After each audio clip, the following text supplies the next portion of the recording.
चलो હવે અહીંયા ધ્યાન આપીએ સૌથી પહેલા આપણે રૂપિયા 8000 રોકડા અને રૂપિયા 20000 નું ફર્નિચર અને રૂપિયા 40000 ની મહેશની લોનથી ધંધો શરૂ કર્યો. તો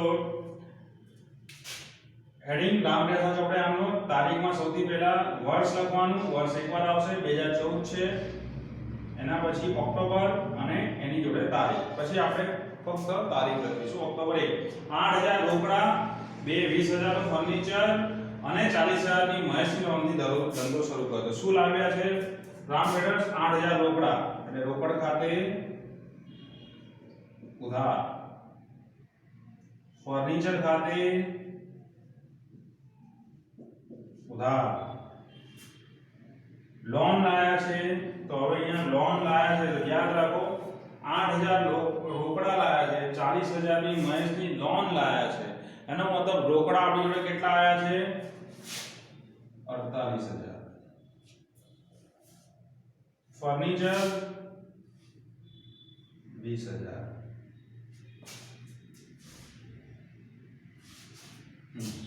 હવે મહેશની લોન લાયા છે એટલે અહીંયા લખવાનું તે મહેશની લોન ખાતે જમા 40000. મહેશ પાસેથી લોન લીધી છે આપણે એટલે મહેશ લાભ આપે છે તેના ખાતે જમા કરીશું. હવે મૂડી ખાતે કેટલા કરીશું? તો 48000 વત્તા 20000 ટોટલ કેટલા થયા? 68000. 68000 માંથી 40000 બાદ કરીએ કેટલા આવે? 48000. તો મૂડી ખાતે જમા થશે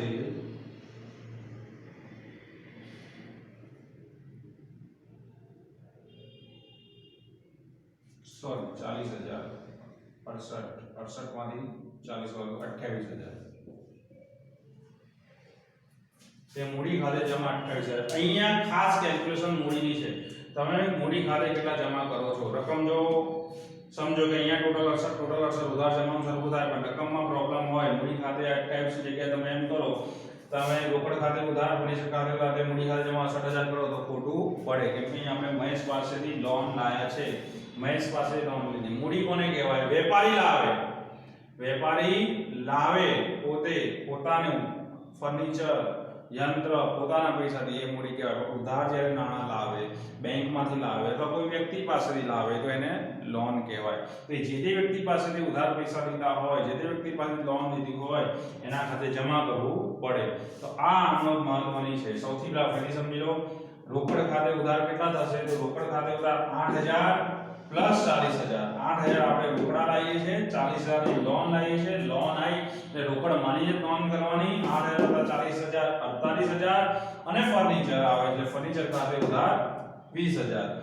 તે મહેશ પાસેથી લોન લીધી છે એટલે મહેશ ખાતે જમા કરીશું 40000. તો મૂડી ખાતે કેટલા જમા કરીશું? તો કે ઉધાર રકમનો સરવાળો 48000 વત્તા 20000 68000 માંથી આ 40000 ની લોન બાદ કરો એટલે 28000. તે મૂડી ખાતે જમા 28000. ધ્યાન રાખવાનું. એના પછીનો વ્યવહાર છે નવમો વ્યવહાર, સોરી પાંચમો. પાંચમો વ્યવહાર શું કહે છે કે મેહુલ ટ્રેડર્સ પાસેથી 5000 નું યંત્ર ખરીદ્યું. મેહુલ ટ્રેડર્સ પાસેથી 5000 નું યંત્ર ખરીદ્યું પણ યંત્ર રોકડેથી ખરીદ્યું છે કે ચેકથી ખરીદ્યું? ચેક આપીને ખરીદ્યું, કોઈ વસ્તુ આપી નથી કે ભાઈ રોકડનો ઉલ્લેખ અહીંયા નથી.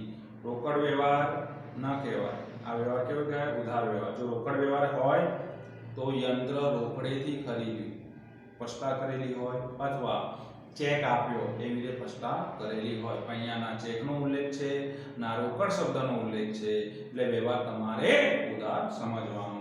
તો ઉધાર વ્યવહાર હોય બરાબર તો જે વ્યક્તિ આપણે લાભ આપ્યો એના ખાતે જમા કરવાનું.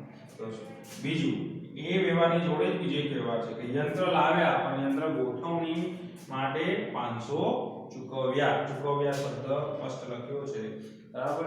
તો આપણે યંત્ર ગોઠવણીના પૈસા ચૂકવ્યા છે. આ વ્યવહાર એટલું યાદ ધ્યાન રાખવાનું કે જ્યારે કોઈ પણ મિલકત ખરીદીએ અને મિલકત ખરીદીએ તો એની જોડે જે પણ ખર્ચ થાય, મિલકત લાવવાનો, મિલકત ગોઠવવાનો, જે પણ ખર્ચ થાય એ જે તે મિલકતમાં ઉમેરી દેવાનો. જેમ કે યંત્રની ખરીદ કિંમત કેટલી છે કે યંત્ર આપણે 5000 માં ખરીદ્યું પ્લસ એમાં આપણે ગોઠવવાનો ખર્ચ ઉમેરીએ કેટલો 500 એટલે કેટલા થાય 5500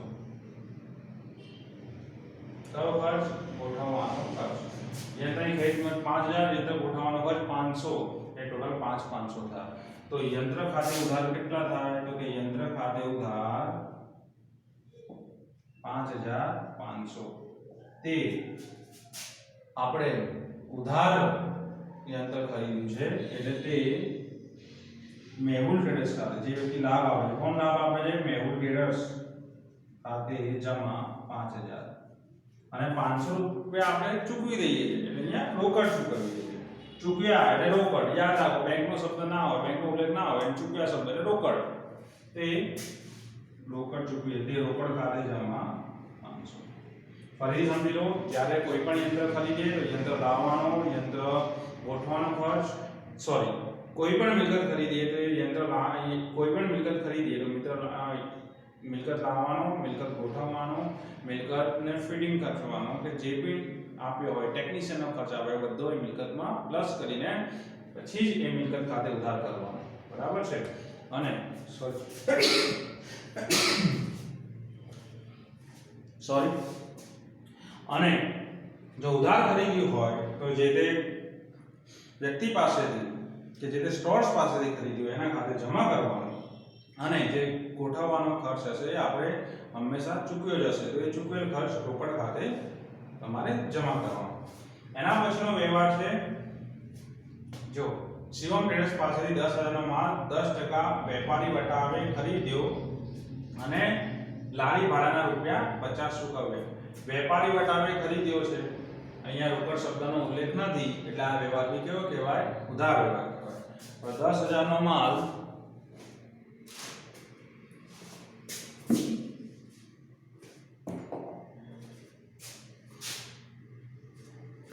સ્પેસ આપણને જોઈશે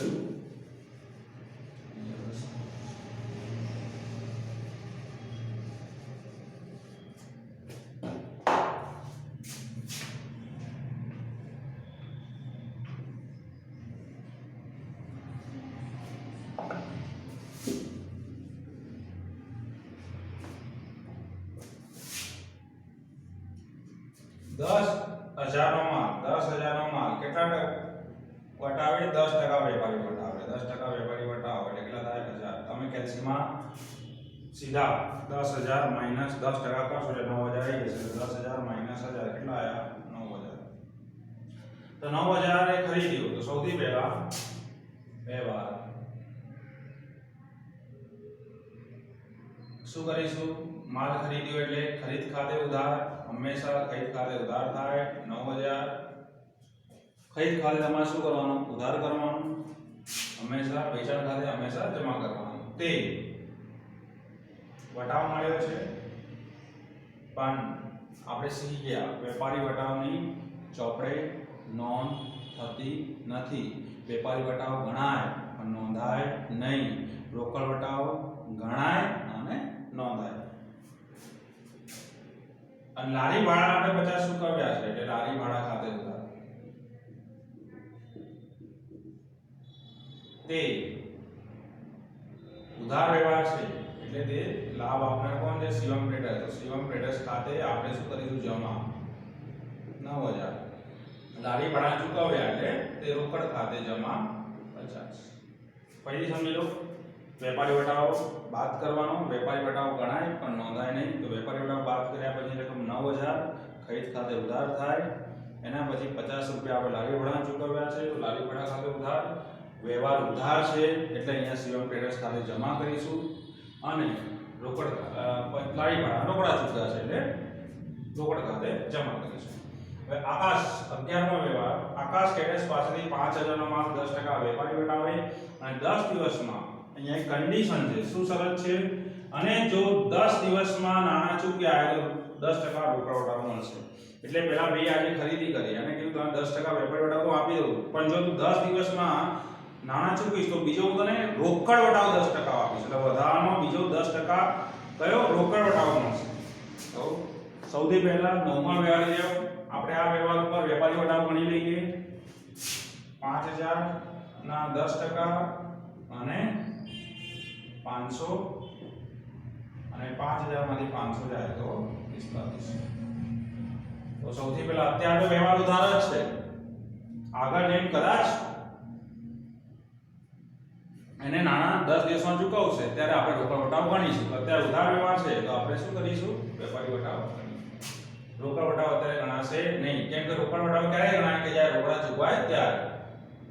ખરીદ ખાતે વેચ્યો, સોરી અહીંયા આપણે શું કર્યો છે? વેચ્યો છે। તો અહીંયા લાભ, માલ વેચીએ અને ઉધાર વ્યવહાર હોય તો લાભ ને એના ખાતે શું કરવાનું? ઉધાર કરવાનું। માલ વેચીએ અને ઉધાર વ્યવહાર હોય તો લાભ એના ખાતે ઉધાર। તો અહીંયા કોને આપણે આપીએ છીએ? માલ આકાશ। તો આકાશ ટ્રેડર્સ ખાતે ઉધાર 4500 તે વેચાણ ખાતે જમા 4500। બરાબર છે? આકાશ ટ્રેડર્સ ખાતે ઉધાર 4500 તે વેચાણ ખાતે જમા 4500। એના પછી 13મો વ્યવહાર, આકાશ ટ્રેડર્સ ખાતે તારીખ 11 ના વ્યવહારો, તારીખ 11 ના વ્યવહારના નાણાં ચૂકવ્યા। તો 13મા વ્યવહારમાં શું છે કે જે આપણે તારીખ આકાશ ટ્રેડર્સ 11 તારીખના વ્યવહારના નાણાં ચૂકવે છે। તો અહીંયા હવે આપણે ધ્યાન રાખવાનું, 11માં કન્ડિશન હતી કે 10 દિવસમાં નાણાં ચૂકવાય છે, તો અહીંયા આપણે તારીખ ચેક કરવાની। 11 તારીખ છે અને આપણે છૂટના કેટલા એને રોકડ વટાવ કેટલા દિવસની મળશે? કેટલા દિવસે છૂટ આપી હતી? 10 દિવસની। 21 તારીખ પહેલા નાણાં ચૂકવાય છે। એમ બી આપણે જો સિમ્પલ જોઈએ 10 દિવસ એટલે 13 દિવસ, 2 દિવસ થયા છે, 13 તારીખે નાણાં આપી દે છે એટલે રોકડ વટાવ અહીંયા મળશે। કેટલો મળશે? તો 4500 જે છે એના 10% કરીએ તો કેટલા થાય? 450। તો 4500 માઈનસ 450 એટલે કેટલા થાય? 4050। તો 4050 રૂપિયા એ આપણને આપશે।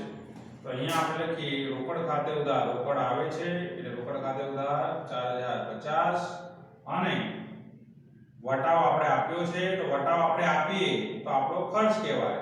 વટાવ આપણે આપીએ તો વટાવ ખાતે ઉધાર કરવાનું અને વટાવ મળે તો વટાવ ખાતે જમા કરવાનું। કયો વટાવ? રોકડ વટાવ। રોકડ વટાવ આપીએ તો વટાવ ખાતે ઉધાર, રોકડ વટાવ મળે તો રોકડ વટાવ ખાતે જમા। પણ શબ્દ કયો લખવાનો? માત્ર વટાવ। રોકડ વટાવ એવો શબ્દ આપણે લખતા નથી। તે કોના ખાતે જમા? તો તે આકાશ ટ્રેડર્સ ખાતે। ટ્રેડર્સ ખાતે જમા કેટલા? 4500। હવે એક વસ્તુ ધ્યાનથી અહીંયા માર્ક કરો, 11મો વ્યવહાર જો આકાશ ટ્રેડર્સ ખાતે આપણે શું કર્યું? ઉધાર 4500 ઉધાર। અહીંયા 13મા વ્યવહારમાં આકાશ ટ્રેડર્સ ખાતે શું થઈ ગયું? 4500 જમા। ઉધાર જમા થઈ ગયું એટલે આકાશ ટ્રેડર્સનું ખાતું બંધ થઈ ગયું। છેલ્લો વ્યવહાર, આકાશ ટ્રેડર્સે 700 નો માલ પરત કર્યો। હવે માલ પરત, ખાતું બંધ થઈ ગયું પણ માલ પરત આવ્યો એટલે ખાતું પાછું ઓપન થાય। બરાબર? માલ પરત આવ્યો, માલ ખરાબ હશે, ખામીવાળો હશે તો એને શું કર્યો? પરત કર્યો। તો પરત આવ્યો તો શું કરવાનું? કયો માલ પરત હતો? આકાશને આપણે શું કર્યું? તો વેચ્યો હતો, વેચેલ માલ પરત આવ્યો। તો વેચેલ માલ પરત આવે તો શું કરવાનું? વેચીએ ત્યારે વેચાણ ખાતે જમા કરીએ। માલ વેચીએ ત્યારે વેચાણ ખાતે જમા કરીએ। વેચેલ માલ પરત આવે તો વેચાણ પરત ખાતે ઉધાર કરવાનું। વેચાણ પરત ખાતે ઉધાર કેટલા? 700 રૂપિયા તે આકાશ ટ્રેડર્સ ખાતે જમા 700 રૂપિયા। બરાબર છે? ડન। પહેલી પરીક્ષામાં પ્રયત્ન કરજો। છેલ્લે અહીંયા આપણે કુલ સરવાળો લખીએ છીએ।